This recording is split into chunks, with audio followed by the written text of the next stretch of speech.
서울 변두리 고물상 골목, 낡은 간판들 사이로 스며드는 아침 햇살이 유독 차가웠습니다. 그 골목 끝자락에 자리한 작은 집에서 박유나가 눈을 떴어요. 19살의 유나는 이미 2시간 전부터 깨어 있었지만 할머니를 깨우지 않으려고 조용히 누워 있었던 거죠. 유나의 방은 사실 방이라고 부르기도 민망할 정도로 작았습니다. 책상 하나, 이불 하나, 그리고 벽면을 가득 채운 수학 공식들과 문제풀이가 전부였어요. 벽지 대신 붙어 있는 공식들은 유나가 중학교 때부터 하나씩 써내려간 것들이었습니다. 피타고라스 정리부터 시작해서 미적분학, 그리고 이제는 대학 수준의 고등수학까지. 할머니께서 아직 주무시는 새벽 6시, 유나는 조심스럽게 일어나 세면을 했어요. 거울에 비친 자신의 모습을 보며 오늘도 한숨을 쉬었습니다. 낡은 교복 달아서 하얀 실밥이 보이는 운동화, 그리고 무엇보다 어깨에 맨 가방 속에 낡은 노트북이 마음에 걸렸거든요. 유나야, 벌써 일어났니? 할머니의 목소리가 들려왔어요. 네, 할머니. 오늘 미국 대학 발표나는 날이에요. 유나가 부엌으로 향하며 대답했습니다. 할머니는 유나의 얼굴을 자세히 살펴보셨어요. 손녀의 눈가에 어린 긴장감과 기대감을 놓치지 않으셨죠. 우리 유나가 그렇게 열심히 공부했는데 분명 좋은 결과 있을 거야. 유나는 할머니가 끓여주신 된장찌개 한 그릇을 후루룩 마셨습니다. 이 따뜻한 아침 식사가 얼마나 소중한지 누구보다 잘 알고 있었거든요. 부모님이 안 계신 이후로 할머니 혼자서 고물상 일을 하며 유나를 키워주셨으니까요. 할머니, 저 정말 미국에 갈 수 있을까요? 유나가 조심스럽게 물었어요. 당연하지. 우리 유나는 어릴 때부터 남달랐어. 고물상에서 주워온 책들로 혼자 공부하더니 이제는 선생님들도 깜짝 놀랄 정도잖니. 유나의 기억 속에는 어린 시절이 생생했습니다. 고물상에서 누군가 버린 수학 문제집을 발견했을 때의 그 설렘. 처음에는 그림책 보듯 넘겨보던 것이 어느새 진지하게 문제를 풀고 있는 자신을 발견했을 때의 놀라움. 그리고 혼자 힘으로 어려운 문제를 해결했을 때의 그 짜릿한 성취감 말이에요. 학교에 도착한 유나는 담임 선생님을 찾아갔습니다. 오늘이 바로 미국 명문대학 교환학생 프로그램 최종 발표일이었거든요. 전액 장학금과 함께 1년간 미국에서 공부할 기회를 얻는 프로그램이었어요. 유나야, 결과 나왔다.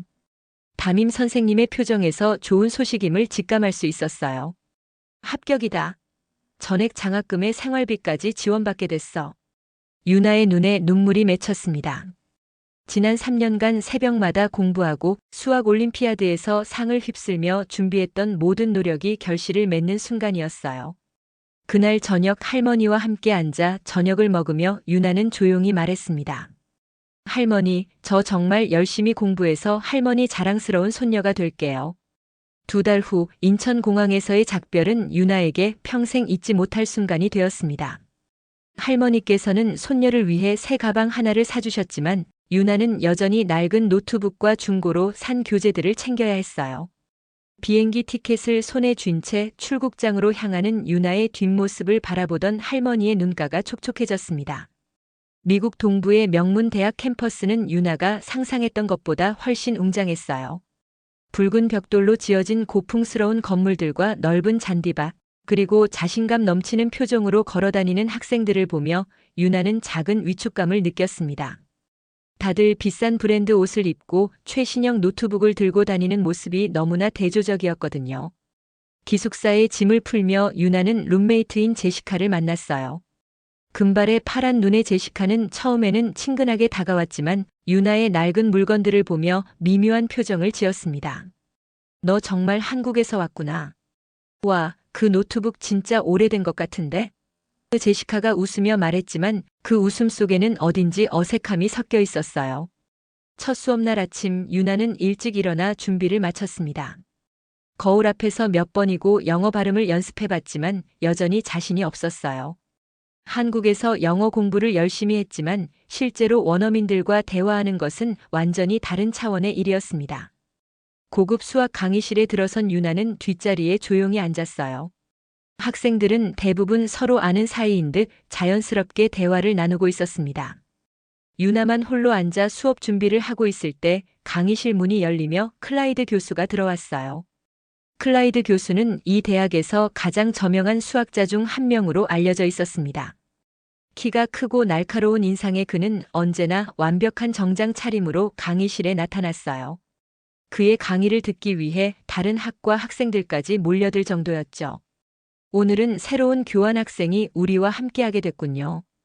클라이드 교수가 유나를 향해 시선을 던지며 말했습니다. 박 양, 자기소개를 해보겠습니까? 유나는 떨리는 마음으로 자리에서 일어났어요. 안녕하세요. 한국에서 온 박유나입니다. 수학을 좋아합니다. 어눌한 영어 발음에 몇몇 학생들이 작게 웃는 소리가 들렸어요. 유나의 얼굴이 빨갛게 달아올랐지만 참고 자리에 앉았습니다. 클라이드 교수는 유나를 한 번 더 훑어보더니 강의를 시작했어요. 오늘은 특별히 어려운 문제를 하나 준비했습니다. MIT 교수도 풀지 못한 난제라고 할 수 있죠. 칠판에 복잡한 수식이 적히기 시작했습니다. 학생들은 모두 진지한 표정으로 문제를 들여다봤지만 아무도 손을 들지 않았어요. 유나는 문제를 보는 순간 무언가 이상함을 느꼈습니다. 이 문제는 생각보다 복잡해 보이지만 사실 기본 원리만 알면 쉽게 풀 수 있는 문제였거든요. 10분이 지나도 아무도 답하지 않자 유나는 조심스럽게 손을 들었어요. 클라이드 교수의 눈썹이 살짝 올라갔습니다. 교수님, 이건 10초면 풀 수 있어요. 유나가 작은 목소리로 말했습니다. 강의실이 순식간에 웅성거렸어요. 몇몇 학생들은 비웃듯 웃었고 어떤 학생은 고개를 저었습니다. 클라이드 교수는 냉소적인 미소를 지으며 말했어요. 그렇다면 한번 해보시죠, 박 양. 유나는 떨리는 다리로 칠판 앞에 섰습니다. 강의실의 모든 시선이 자신에게 집중되어 있다는 것을 느낄 수 있었어요. 클라이드 교수는 팔짱을 끼고 회의적인 표정으로 유나를 바라보고 있었고 학생들 사이에서는 작은 웃음소리와 수근거림이 들려왔습니다. 한국 학생이 MIT 교수도 못 푼 문제를 10초에 푼다고. 영어도 제대로 못하는데 무슨. 유나는 이런 소리들을 들으면서도 침착하게 문제를 다시 한번 살펴봤어요. 복잡해 보이는 수식들 사이에서 핵심을 파악하는 것은 어릴 때부터 유나가 가장 잘하는 일이었습니다. 할머니 댁 고물상에서 주워온 낡은 문제집들로 혼자 공부하면서 자연스럽게 익힌 능력이었죠. 분필을 집어든 유나는 차근차근 풀이를 시작했습니다. 먼저 복잡한 수식을 간단한 형태로 변환했어요. 그 다음에는 숨겨진 패턴을 찾아내어 한 줄의 공식으로 정리했습니다. 마지막으로 대입과 계산을 통해 명쾌한 답을 도출해냈어요. 정말로 10초도 채 걸리지 않았습니다. 강의실이 조용해졌어요. 학생들의 웃음소리도 수군거림도 모두 사라졌습니다. 클라이드 교수는 칠판에 적힌 유나의 풀이를 한 글자 한 글자 꼼꼼히 확인했어요.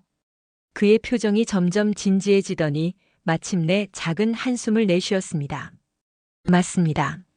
클라이드 교수가 간결하게 말했어요. 하지만 그의 목소리에는 인정보다는 당황스러움이 더 많이 담겨 있었습니다. 자신이 MIT에서 가져온 고난도 문제를 이 조용한 동양 학생이 이렇게 쉽게 풀어버릴 줄은 전혀 예상하지 못했거든요. 유나는 분필을 내려놓고 자리로 돌아갔어요. 학생들의 시선이 따라왔지만 이번에는 조롱보다는 놀라움이 더 많이 섞여 있었습니다. 몇몇 학생들은 유나의 풀이 과정을 다시 한번 들여다보며 감탄하고 있었어요. 수업이 끝난 후 복도에서 몇몇 학생들이 유나에게 다가왔습니다. 야, 너 진짜 한국에서 뭐 했던 거야? 수학 올림피아드 나간 적 있어?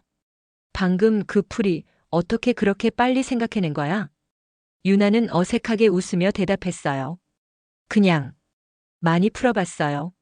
하지만 클라이드 교수는 달랐습니다. 그는 유나의 실력을 인정하기보다는 오히려 더 의심스러워했어요. 수업 후 연구실로 돌아간 클라이드 교수는 동료 교수에게 말했습니다. 운일 수도 있지. 아마 비슷한 문제를 미리 풀어본 적이 있을 거야. 그날 밤 유나는 도서관에서 홀로 공부하고 있었어요. 낡은 노트북을 펼쳐놓고 온라인 강의를 들으며 부족한 영어 실력을 보완하려고 애쓰고 있었습니다. 도서관이 문을 닫을 때까지 자리를 지키는 것이 유나의 일상이었어요. 11시가 넘어서야 기숙사로 돌아온 유나는 룸메이트 제시카와 마주쳤습니다.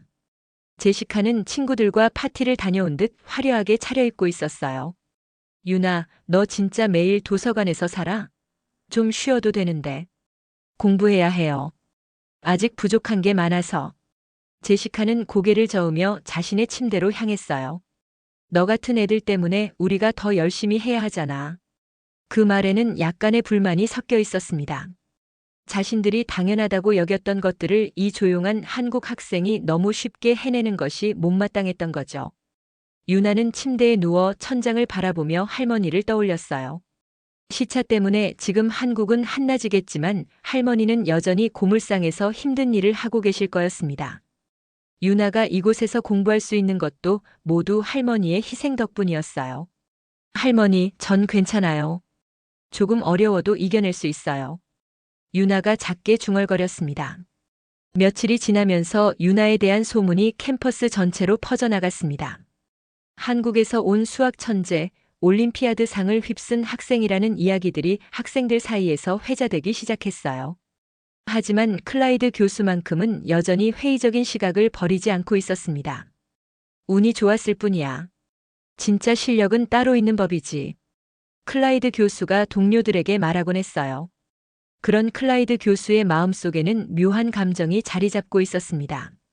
자신이 평생 쌓아온 지적 우월감이 이 조용한 동양 학생 하나 때문에 흔들리는 것 같았거든요. 하버드에서 박사 학위를 받고 수많은 논문을 발표하며 쌓아온 자존심이 위협받는 느낌이었어요. 한편 유나는 매일 밤 할머니와 통화를 하며 하루를 마무리했습니다. 시차 때문에 한국은 한낮이었지만 할머니는 항상 유나의 전화를 기다리고 계셨어요. 할머니, 잘 지내세요? 저 오늘 또 도서관에서 밤새울 거예요. 우리 유나, 너무 무리하지 마. 몸이 제일 중요한 거야. 괜찮아요. 여기서 배울 수 있는 게 정말 많아요. 할머니가 고생해서 보내주신 거니까 최선을 다해야죠. 전화를 끊고 나면 유나는 항상 마음이 복잡해졌어요. 할머니의 따뜻한 목소리를 들으면 고향이 그리웠지만 동시에 더 열심히 해야겠다는 다짐도 새로워졌습니다. 2주 후 클라이드 교수는 공개 세미나를 열었습니다. 학과 내 우수 학생들과 교수진이 모두 참석하는 자리였어요. 그는 이 자리에서 유나에게 특별한 문제를 준비해 왔습니다. 오늘은 특별히 방량에게 문제를 하나 내보겠습니다. 클라이드 교수가 유나를 지목했어요. 칠판에 적힌 문제는 언뜻 보기에 매우 복잡해 보였습니다. 하지만 유나는 몇 분간 문제를 분석한 후 조심스럽게 손을 들었어요. 교수님, 죄송하지만 이 문제에 오류가 있는 것 같아요. 세미나실이 순식간에 조용해졌습니다. 모든 사람들이 유나를 바라봤어요. 클라이드 교수의 얼굴이 굳어졌습니다. 오류라고요? 어떤 오류 말입니까? 유나는 차분하게 설명을 시작했어요. 이 조건과 저 조건이 서로 모순됩니다. 이 상태로는 해가 존재할 수 없어요. 아마 여기 부분에서 부호를 잘못 적으셨거나 아니면 이 개수가 틀린 것 같아요. 클라이드 교수는 당황했지만 감정을 억누르려 애썼습니다. 문제를 다시 한번 검토해 보니 정말로 유나의 지적이 맞았어요. 자신이 실수를 한 것이었습니다. 그렇군요. 좋은 지적입니다. 클라이드 교수가 억지로 웃으며 말했어요. 하지만 그의 마음속에서는 처음으로 이상한 감정이 일어나고 있었습니다. 단순히 기존 문제를 푸는 것이 아니라 문제 자체의 논리적 오류를 지적하다니. 이것은 분명 운이 아니었어요. 세미나가 끝난 후 참석했던 교수들 사이에서 유나에 대한 이야기가 나왔습니다. 저 학생 정말 특별한 것 같아. 문제의 오류를 그렇게 빨리 찾아내다니. 클라이드도 당황한 것 같던데? 그날 밤 클라이드 교수는 연구실에 혼자 남아 있었어요. 그는 컴퓨터를 켜고 박유나에 대해 조사하기 시작했습니다.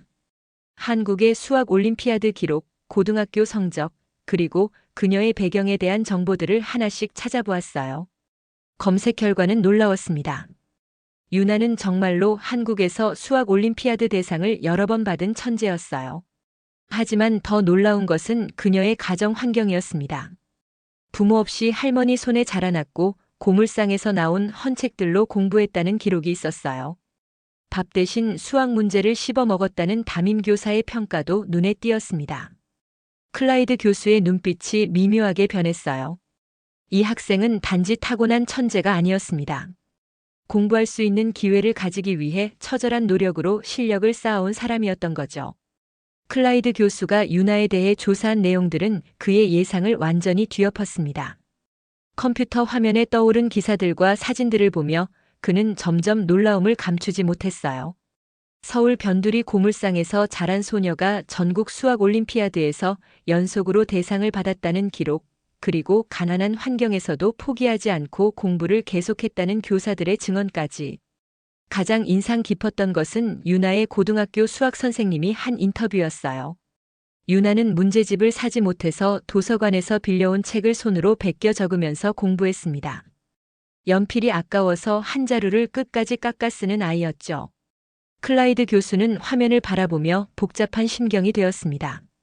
지금까지 자신이 유나를 바라본 시각이 얼마나 편견에 사로잡혀 있었는지 깨닫기 시작했어요.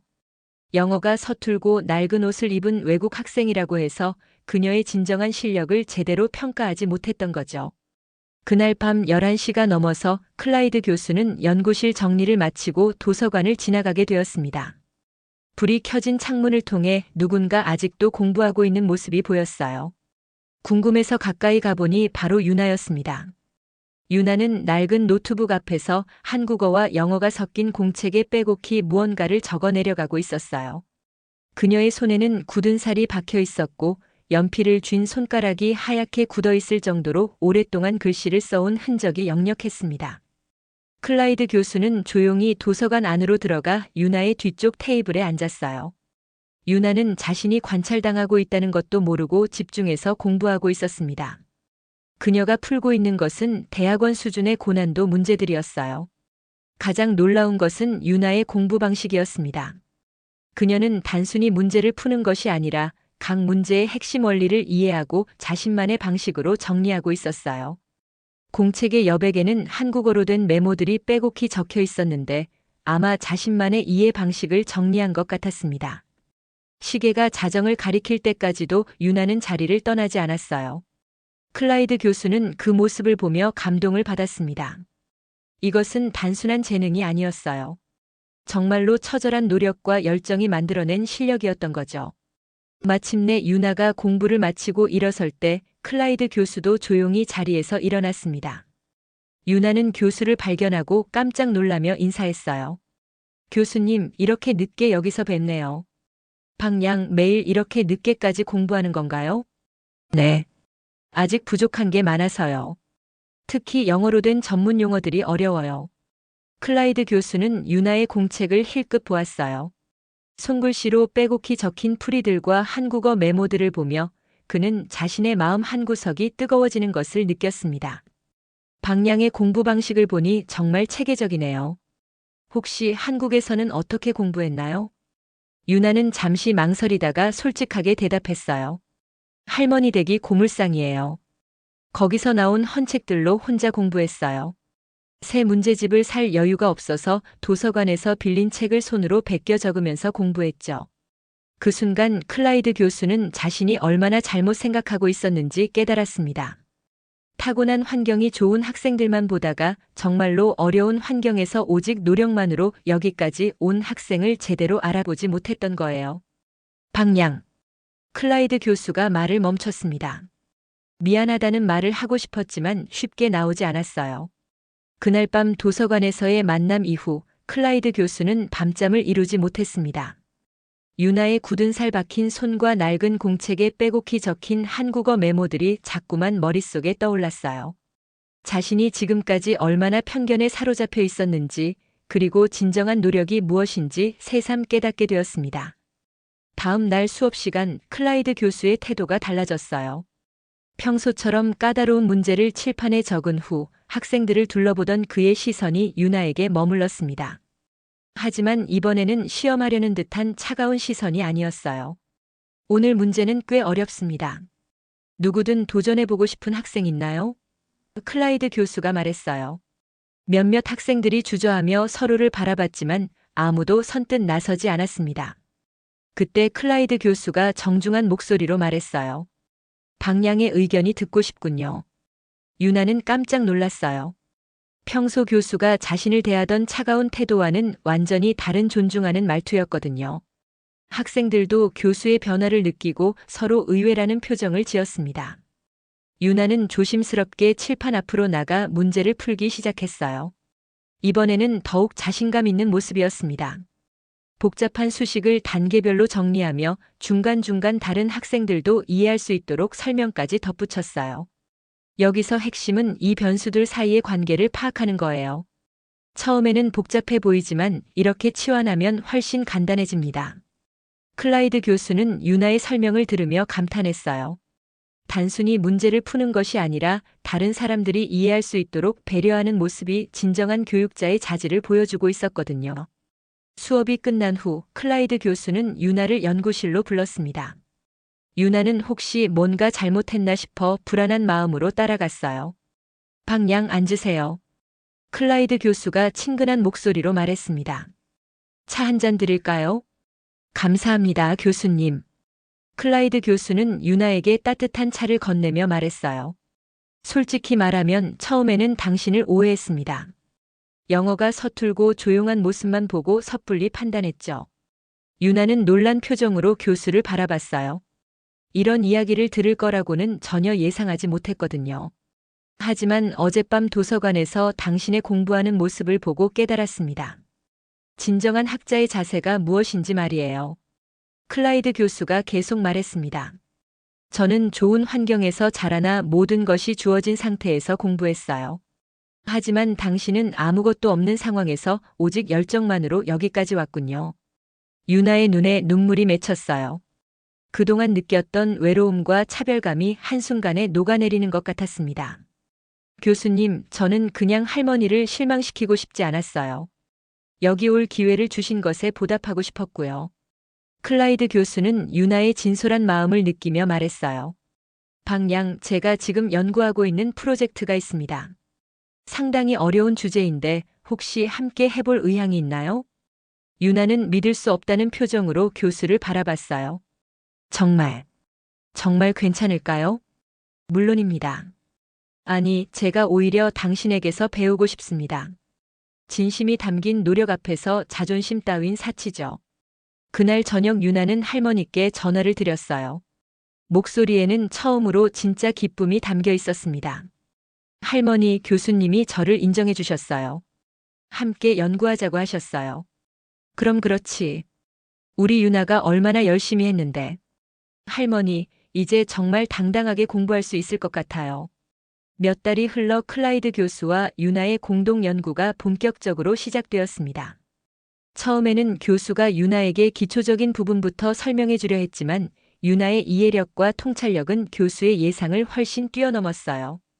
오히려 유나가 새로운 관점을 제시하며 연구에 활력을 불어넣는 경우가 많아졌습니다.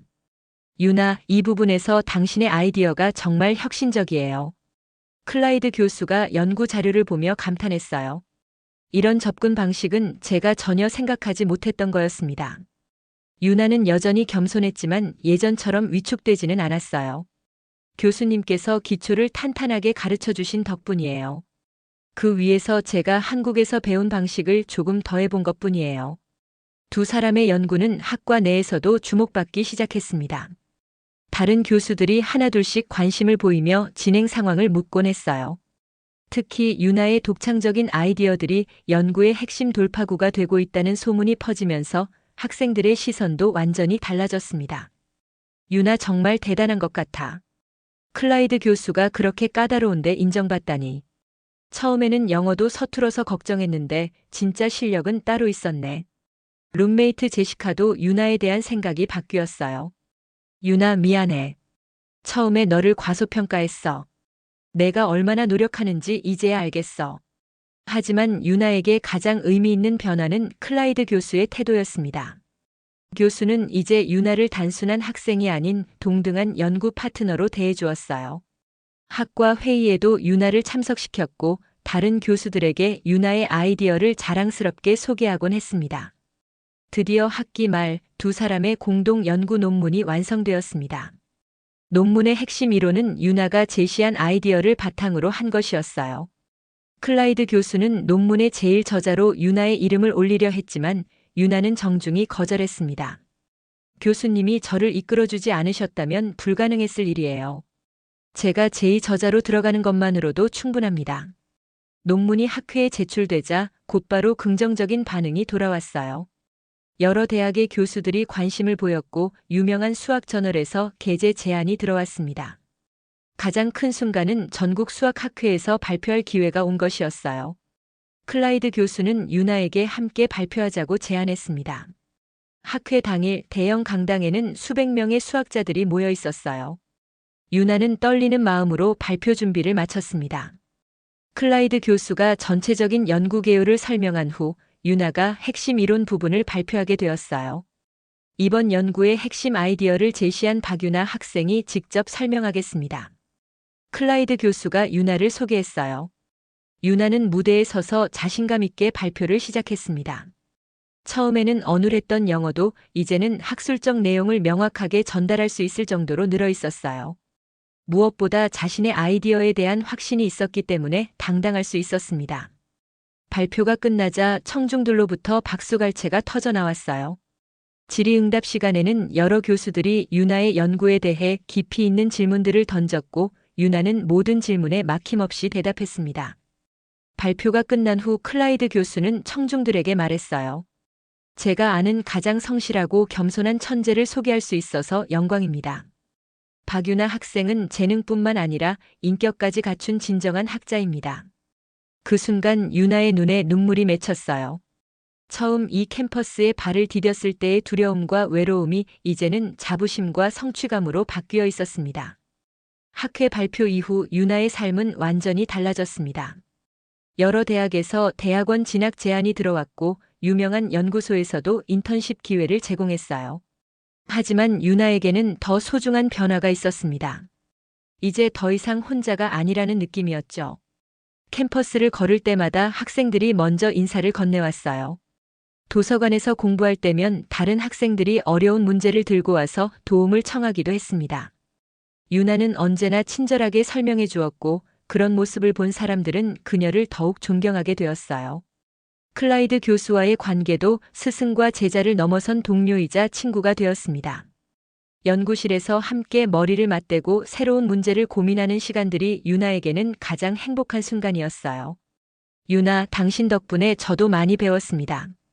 클라이드 교수가 어느 날 진심으로 말했어요. 진정한 학문이란 겸손함에서 시작된다는 것을 깨달았어요. 교환학생 프로그램이 끝나갈 무렵 유나는 매일 밤 할머니와 통화하며 그동안의 이야기를 들려드렸습니다. 할머니의 목소리에는 언제나 자랑스러움이 가득했어요. 할머니, 저 교수님이 제 손을 잡아주셨어요. 이제부터는 혼자가 아니에요. 그럼 그렇지. 우리 유나가 얼마나 착하고 성실한데. 사람들이 알아봐주는 거야. 할머니께서 고생해서 저를 여기까지 보내주신 덕분이에요. 이제 장학금도 받아서 할머니께 조금이나마 보탬이 될 수 있을 것 같아요. 유나는 받은 장학금의 일부를 할머니께 보내드리며 편지를 썼습니다. 그 편지에는 그동안 느꼈던 모든 감정들이 담겨 있었어요. 할머니께 처음에는 정말 어려웠어요. 언어도 서툴고 문화도 달라서 많이 위축되었거든요. 하지만 할머니께서 늘 말씀하신 것처럼 성실하게 노력하면 언젠가는 인정받을 수 있다는 걸 깨달았어요. 이제 저에게는 든든한 스승님도 계시고 함께 공부할 수 있는 친구들도 생겼습니다. 마지막 수업이 있던 날 유나는 칠판 앞에 서서 후배들에게 작별 인사를 했습니다. 그리고 칠판에 한 줄의 메시지를 남겼어요. 진짜 천재는 타고난 사람을 이기려는 노력에서 만들어진다. 그 말을 본 클라이드 교수의 얼굴에 미소가 번졌습니다. 유나가 이곳에서 배운 것은 단순한 지식이 아니었어요. 진정한 학문의 자세와 인간에 대한 존중, 그리고 끝없는 노력의 가치를 깨달은 것이었죠. 공항에서의 작별 인사에서 클라이드 교수가 말했습니다. 유나, 당신은 이미 충분히 훌륭한 수학자입니다. 하지만 그보다 더 중요한 것은 훌륭한 사람이라는 거예요. 교수님, 정말 감사했습니다. 교수님께서 저를 믿어주시지 않았다면 여기까지 올 수 없었을 거예요. 비행기에 오르기 전 유나는 한 번 더 캠퍼스를 바라봤습니다. 처음 이곳에 왔을 때의 두려움과 설렘, 그리고 지금의 자신감과 성취감이 교차하며 가슴이 뭉클해졌어요. 한국으로 돌아가는 비행기 안에서 유나는 창밖을 바라보며 생각했습니다. 이제 자신에게는 새로운 꿈이 생겼어요. 단순히 수학을 잘하는 사람이 아니라 다른 사람들에게도 희망을 줄 수 있는 진정한 교육자가 되는 것 말이에요. 고물상 골목에서 시작된 작은 꿈이 이제는 세상을 향한 큰 꿈으로 자라나고 있었습니다.